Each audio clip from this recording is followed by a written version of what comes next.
Hey everybody, Mark Edward Lewis here from CinemaSound.com. Today we're going to be doing a little work in the Sound Foley Library that's available in the free version of Kontakt. You know, Foley typically is mono, and we don't really ever use stereo Foley. But, you know, it'd be really super silly if we'd released a library that was all mono. That just looks silly. So all of these sounds, we used a really great and proprietary way of creating stereo Foley that's also mono compatible, which is dope. But what if you don't want to have stereo Foley, like I most of the time don't?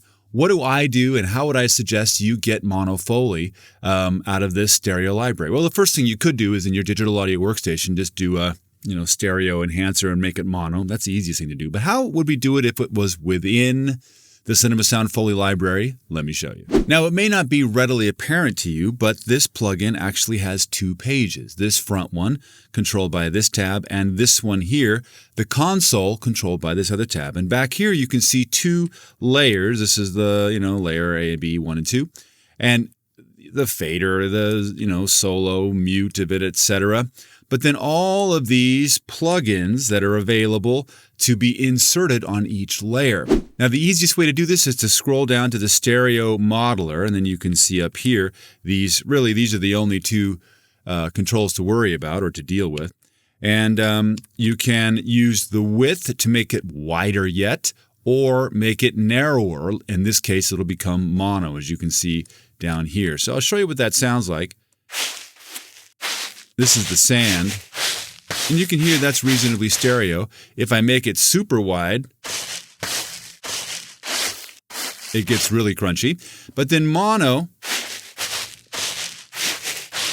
we're back to a pretty great sound, and it's, nice and mono-y, which is the way we like it. Now, we can do this same thing on any of these channels, but what I like to do is save this as a preset so that I can bring this up every time and not have to deal with this. And I've already got this preset saved here. It's called mono channel. You just type what you want and it'll show up there.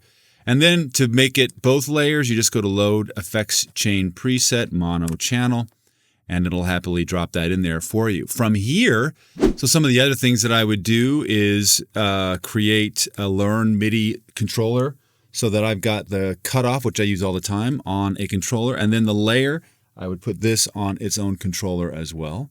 So now I've got independent control of both of these from my controller. And that's pretty much it. From there, it depends on your digital audio workstation how you get to save these plugins. But here in Logic, you can see I've already made it. I just go save as, and then it will create a preset so that every time that I bring up the Sound Foley Library, I've got my monos on both there. You could do it on the master output here too if you wanted.